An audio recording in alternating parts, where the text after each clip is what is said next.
Hi friends, welcome to Sana recipe. இன்னைக்கு நம்ம சேனல்ல கேரட் ஹல்வா எப்படி செய்யறதுங்கிறத பார்க்கலாம். கடாயில 2 டேபிள் ஸ்பூன் நெய் சேர்த்துருக்கேன். நெய் உருக ஆரம்பிச்சிருச்சுங்க. ஸ்டவ்வை சிம்ல வச்சுட்டு எடுத்து வச்சிருக்க 10 ட்ரை கிரேப்ஸை போட்டுக்கோங்க. ட்ரை கிரேப்ஸை நல்லா வறுத்து எடுத்துக்கோங்க. ட்ரை கிரேப்ஸ் நல்லா ரோஸ்ட் ஆயிடுச்சுங்க. இதை தனியாக எடுத்து வச்சுக்கோங்க. அதே நெய்யில் 10 முந்திரி பருப்பை சேர்த்து நல்லா வறுத்து எடுத்துக்கோங்க. முந்திரி பருப்பு நல்லா ரோஸ்ட் ஆயிடுச்சு. இப்போ இதை தனியாக எடுத்து வச்சுக்கலாம். துருவி வச்சிருந்த 3 கப் கேரட்டை போட்டு வதக்கிக்கலாம்.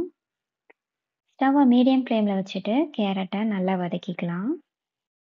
கேரட் நல்லா வதங்கின உடனே 3 கப் பால் சேர்த்துக்கோங்க.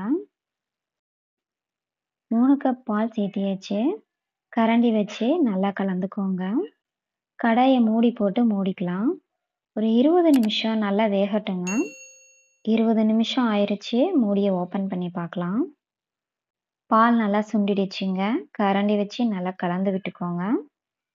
3/4 கப் சர்க்கரையை சேர்த்து நல்லா கலந்து விட்டுக்கலாம். சர்க்கரை நல்லா மெல்ட் ஆகி தண்ணி விட ஆரம்பிச்சிருச்சுங்க. மூடி போட்டு ஒரு 10 நிமிஷம் ஸ்டவ்வை மீடியம் ஃப்ளேமில் வச்சுட்டு நல்லா வேக விட்டுக்கலாம். அப்பப்போ ஓப்பன் பண்ணி ஹல்வாவை கலந்து விட்டுக்கோங்க. 10 நிமிஷம் ஆயிடுச்சுங்க. மூடி ஓப்பன் பண்ணி பார்க்கலாம். சுகர் நல்லா சுண்டி ஹல்வா கெட்டியாகிடுச்சு. தட்டி வச்சிருக்க 3 ஏலக்காயை சேர்த்து நல்லா கலந்து விட்டுக்கோங்க.